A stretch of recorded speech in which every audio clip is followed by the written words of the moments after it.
So just setting up our shot here. We want to do it not in the exact same spot we did it before. I put a lava in the window to hopefully block some of that ambient light coming in to make us a little clearer. Just waiting for a Seka to come over so we can get the video started. I'll sing her in. How about that? Uatasi lua kolu fafine o te lofa ioi. I know Faye knows that song from the Commodores. Here she comes.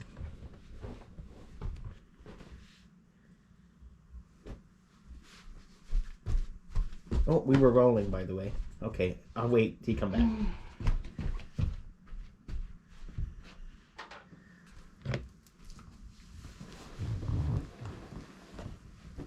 Camera's on.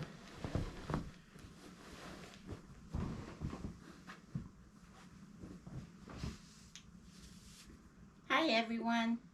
Just waiting for my husband to get here. Hopefully.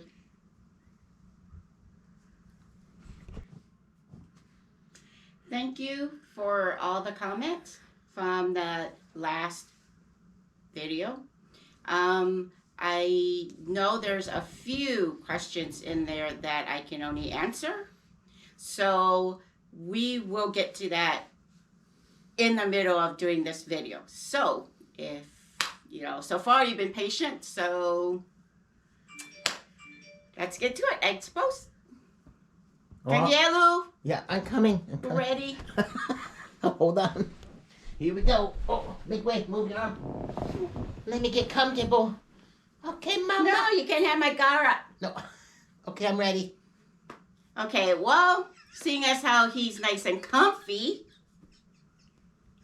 I suppose I should say... What? Let's get started.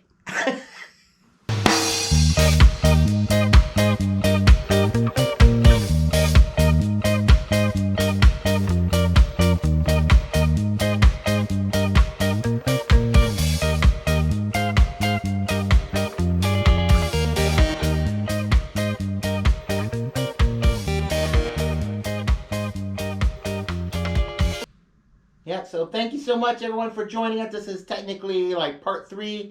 I believe the last time we left off is just after we had found out we were pregnant with Beautiful, or she was pregnant. Yeah. I had a small part in that. But we had named her and decided how to name her. And Beautiful, by the way, she has 2 middle names. Her first one's Siulani, which is after her mom's name. And then the second middle name is Elizabeth, which all my daughters also have that in their name. And that kind of runs on my mom's side, where all the women have Elizabeth somewhere in their name. So we were driving to California, right? Yeah. Well, we decided to drive to California. To see your parents, who had moved to Richmond, California. Yeah. So they had moved in the meantime, while we were visiting my parents and traveling the country for 2 or 3 months, maybe 4 months, I don't remember, but to Richmond, California, which is like a suburb of Oakland. And, they didn't know anything about the place when they rented it, but when we finally got there, it was a scary town. It was like, I lived near Detroit in my life and other places like that, in Washington, D.C., where there's some kind of bad neighborhoods or rough neighborhoods, and Richmond was actually probably on the top of the list. Every gas station had bars on the window. You couldn't go into any stores. You had to tell the person on the inside what you wanted, and they'd shove out the milk or a soda or whatever, but you were not allowed to physically go in the stores at all. So scary for him, not for me. Oh, so she lived in KPT, so maybe she thinks that's worse. Well, no, not worse, but similar. Yeah, I'm not saying it's necessarily scary. I'm just saying you could tell there must have been a lot of crime in that area, because they wouldn't have bars on all the window or anything like that.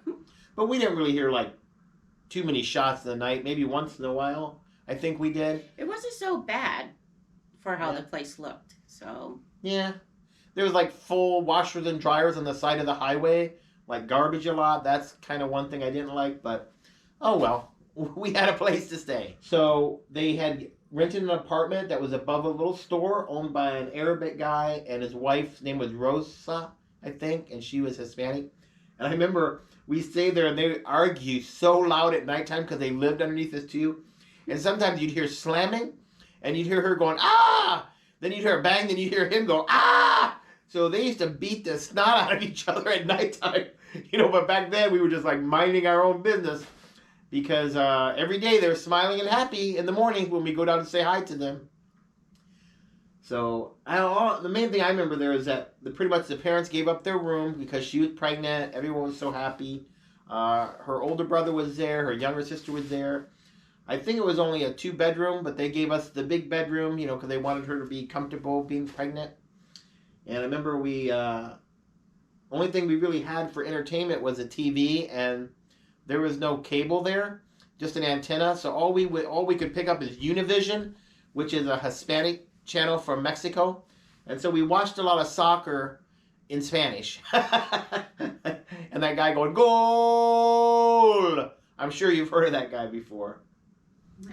So when we were there, we wanted to make an appointment. So we made an appointment like at a mom's clinic or something. I think it was even free.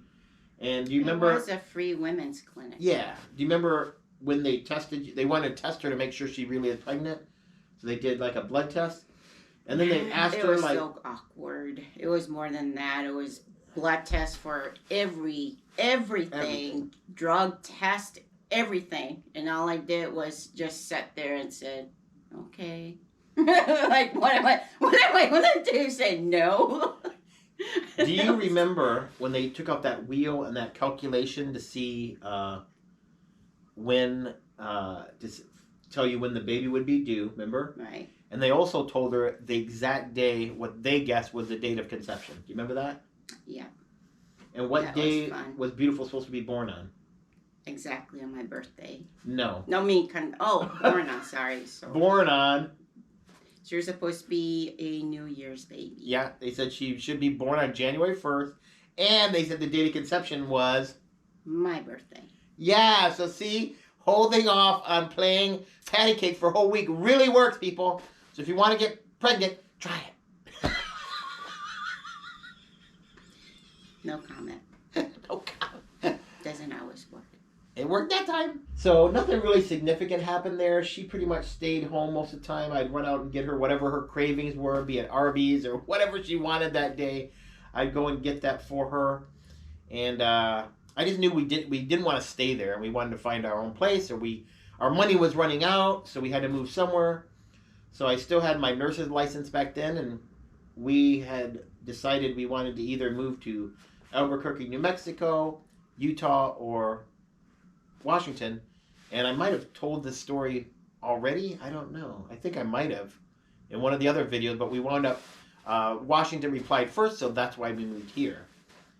And so I came up here by myself initially, just like for the weekend, to find a place, because her mom didn't want her to drive with me because, why?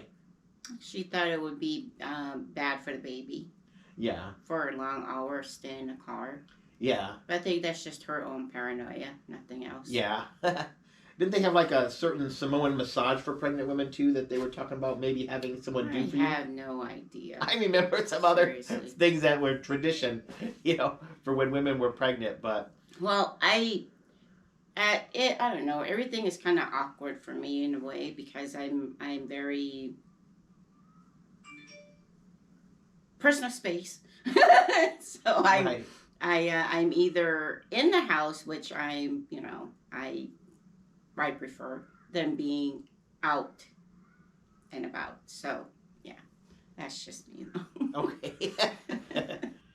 So, I had found a house for us to rent, and the parents and mom, because it was their first grandchild, they wanted to be there with Aseka when we had the baby, so they moved up with us, and we took our car, and they took their car, and I think someone else came with us to help us move, a Samoan family or a couple, and we got a U-Haul and whatever stuff we owned back then.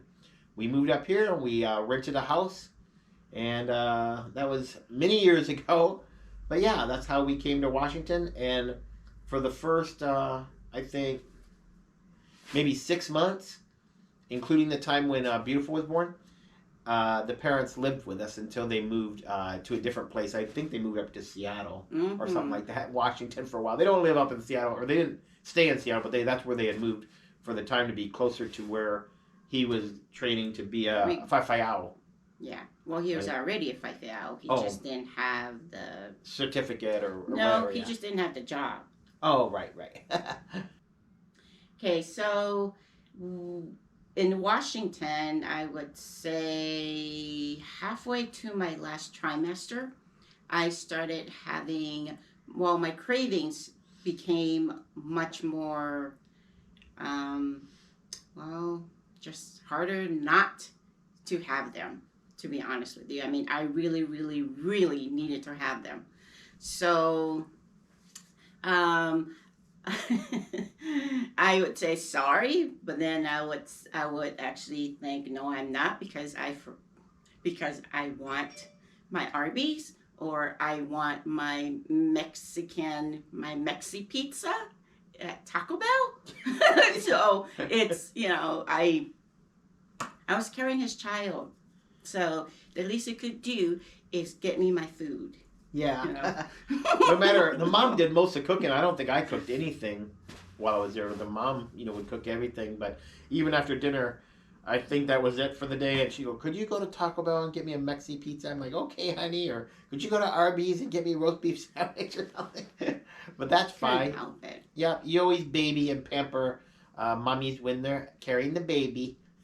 So we did, Washington State has wonderful healthcare system. Even if you're not making a lot of money at that time, which I was not when I first moved here. I was making money working, but not a lot. And so they have wonderful programs for pregnant moms and for the kids. And so I think we had free medical care the whole time, and we had this great doctor. And that's when we found out something was kind of wrong with the pregnancy. And what was that? What was Beautiful doing? She breached, actually. Yeah, she was upside down. Yeah. So breech baby. So she was gonna come out feet first. Well, she didn't turn when she should have been turned. So her legs were down, her head was still up, nuzzled pretty nicely up on top of my tummy. Yeah. She refuses to turn. So so the doctor said it's dangerous, to have the babies that way because they can choke themselves with the cord. So the doctors wanted to do what's called a version. So a version is when they manually turn the baby and flip it around, not by going inside the woman, but by manipulating their stomach, like literally grabbing the baby and flipping it. And I'll let her tell you about how great the version experience was. The doctor was it is kind of funny in a way, because the doctor's hands were so tiny. I mean, his hands were so tiny. This is a dude with female hands, okay?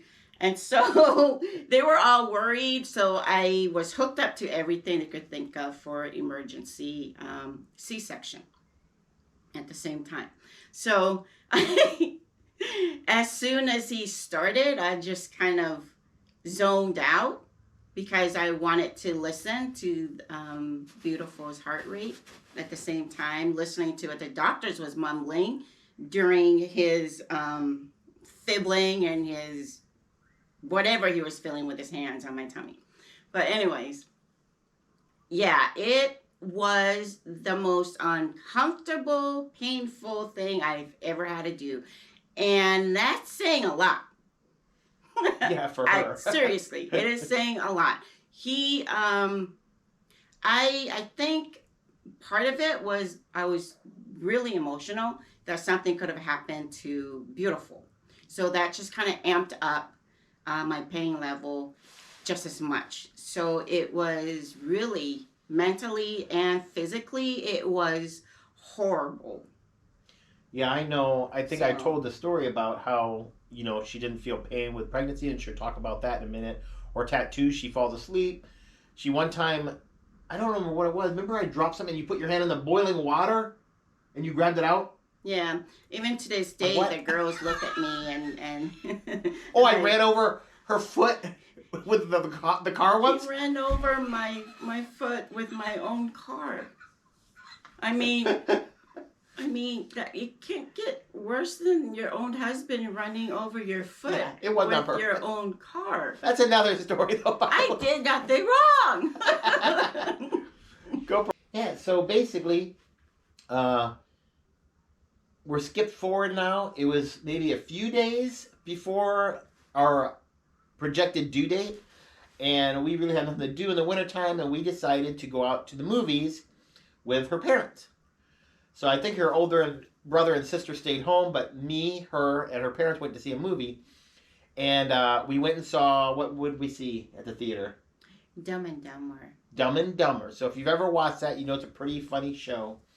And that was the first time I also realized, and I know it now, and my kids all know it, and they tease her about it. But when she laughs, like a genuine laugh, we call it her cackle because it is so loud. So they were there, and every funny thing they did, like when they were driving on the scooter, they had the snot dripping on their nose, and they were stuck together by pee or whatever. Everyone in the theater is like, ha ha ha ha ha, and she's like, ah, ha, ha, ha. I can't mimic it. I cannot copy her laugh. If you ever hear it, maybe you heard it on that video clip when you were watching the K-drama. Remember? I think that was your laugh, but it was so piercing. But it was funny. It made everyone else laugh harder, I think. But after we left that movie, on the way home, she started having contractions. I think it was because of Dumb and Dumber made her go into start labor early. So remember, we went into the hospital, and what'd they tell you? That my contractions are there, Right. but I wasn't dilating. So, and my water, I was nowhere near my water breaking, but my contractions were at the point where I should have dilated, but I wasn't. So they sent me back home, and I haven't slept for at least 24 hours. Yeah. So basically, they sent us home. You know, I'm worried, sick, you know, nervous, and she's laying in the bed. She's like, just trying to like calm herself down. That you could always hear her stop breathing because she's holding where the contraction came. And I said, they're getting stronger, whatever. And so I eventually fell asleep because it's like 2 a.m. And I woke up early, and she was still awake. So she stayed up the whole night, and she said, I need to go in again. You know, they're getting worse, right? So we went back in the hospital, and that's when they said, yeah, you could stay, right? And they, yeah, because my contractions, when they set me up, the monitor, the contractions were pretty bad. So, the contractions were helping along, but wasn't fast enough. So they decided to break my water for me. Right. So, and then I think when they broke the water, that's when you couldn't walk around anymore. That's when it started progressing faster. I dilated really fast after that. It was just like bam, bam, bam. But the contractions itself was just there. I couldn't sit still. But then, what time did we get to the hospital?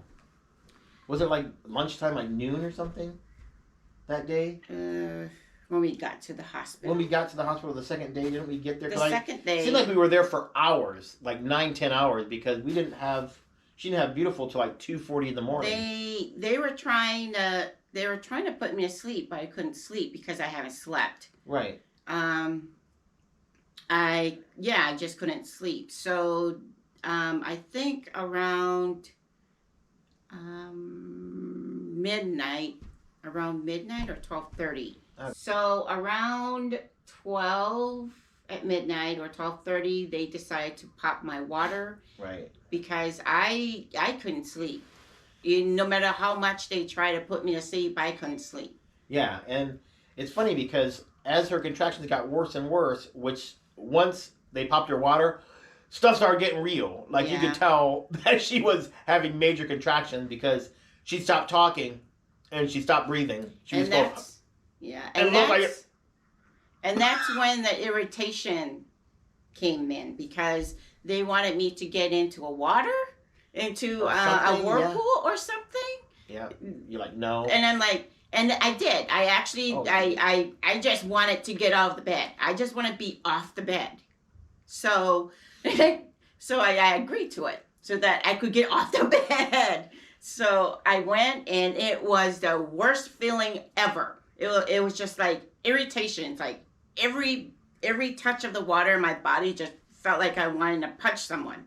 Yeah. You know, so after like 5 minutes to 10 minutes being in there, I just flew off and just started walking away from everyone. And I just, they found me actually, the nurses found me walking in through the hall with my hand against the wall, just walking myself, because I just wanted to be on my feet. I wanted to just walk. Right. Yeah, I know that they would notice because they didn't have her, she didn't have any medication or anything. To that point, they had nothing. But they did have that little thing on her finger to monitor her oxygen level. And when she did in a contraction, her oxygen level would go down. That's where they'd say, "Are you holding your breath?" And she just like, look at them. And that's what she was doing. She was just concentrating, and she'd stop breathing on purpose. She'd like holding her breath, and that's how she dealt with it. And they kept offering her like, "Do you wanna, it's getting close, do you want that spinal tap thing or whatever?" And she's like, "Nope, I don't want that." And they said, "Well, how about a shot or whatever?" And they're like, "Nope." And so she was like so, though, concentrating. I could tell she was in so much pain, at least I thought she was, that I kept saying, "Can she have a shot still? Can she have a shot?" They say, and the nurse say, "Yeah, she can have a shot if she wants it." I'm like, okay. And I thought they were going to give her a shot, but they didn't because she didn't ask for it. They wanted her to say, "Yes, give me a pain shot or give me a whatever." And she never did. No, I just want to feel everything.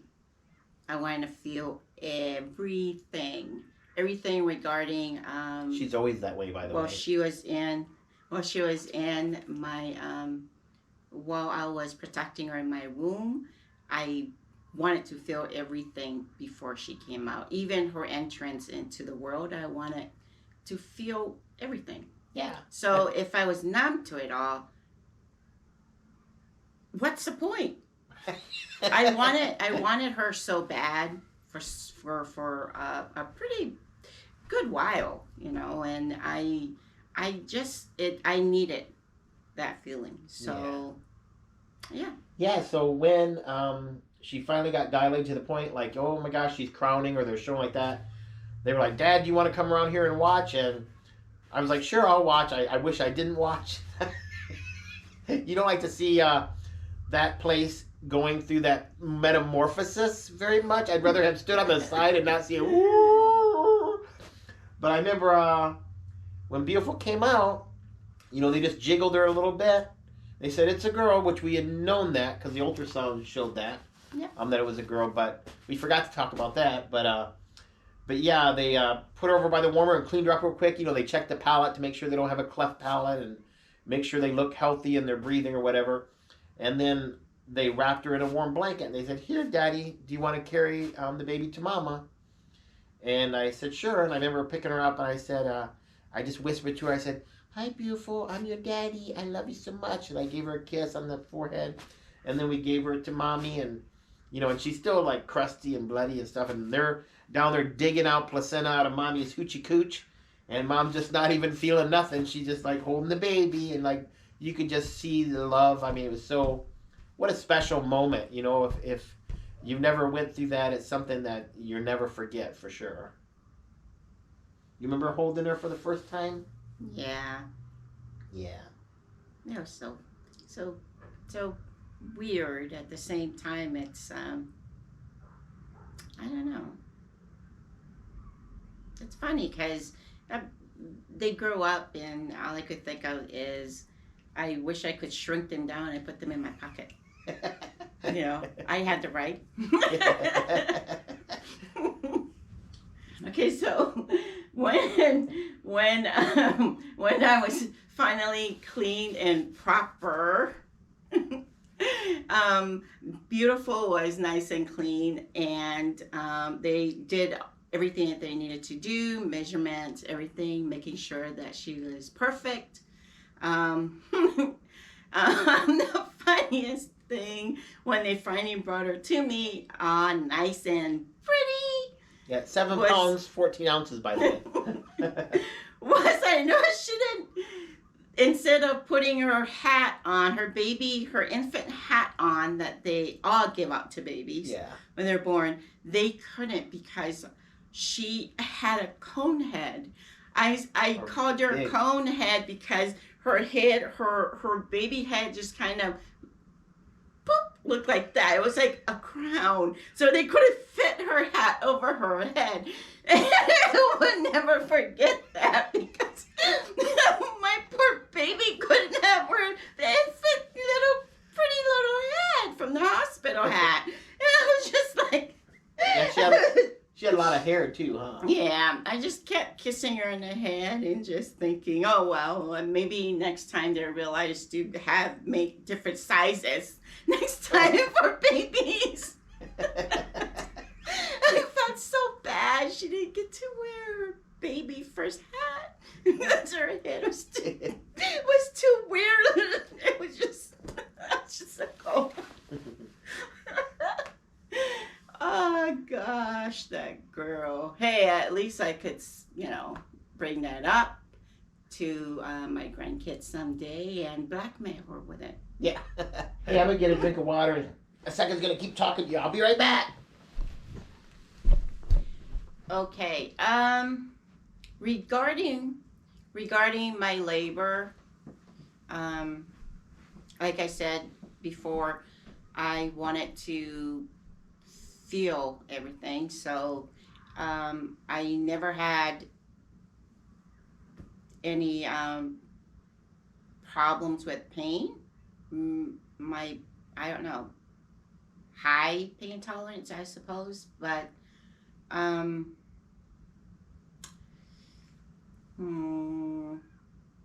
only problem I ever had was my breathing problem, but that's something I couldn't not do. I mean, I do it consciously or unconsciously or either way. I do that without thinking that I'm doing it, so couldn't do anything about that part. Labor. All three of my babies were all different. It's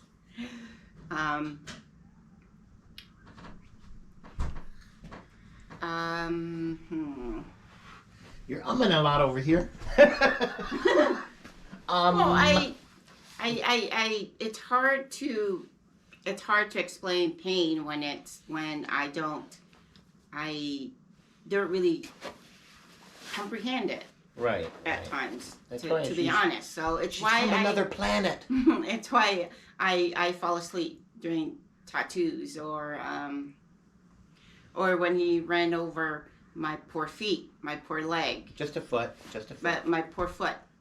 Okay, I feel nothing. I actually kind of just sat there and patted my car. Like nothing. Like there is no heavy car tire just sitting right on my foot. Right. By the way, that didn't happen when she was pregnant. This is something she's jumping ahead to, something that happened a couple years ago. So yeah. So I deal pretty good with pain. I mean, yeah. So we don't want to jump ahead. I actually wanted this to be the last time we did this kind of video. Because I don't want to be like, oh, we're always telling our story, whatever. Because we don't want to force anyone to watch it. Not that you're being forced to watch it. But, if people watch it, that's great. We appreciate it because we like telling our story. But we think we're going to end it about here. We don't want to tell too much of Beautiful's life because that's really her story to tell. But we can say that she was a perfect baby. I mean, it's very shortly after we brought her home that she started sleeping through the night. I mean, it was wonderful. She did great with breastfeeding and stuff like that. All the kids were breastfed, not bottle fed, right? And then her first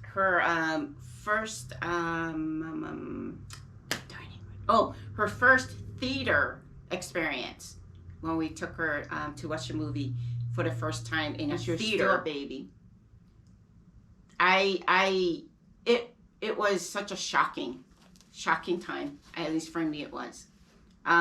She literally slept through the movie. Literally, there were other kids in there, older kids, about 2 or 3, and they were loud and crying and screaming, "Mama, mama, da da da da."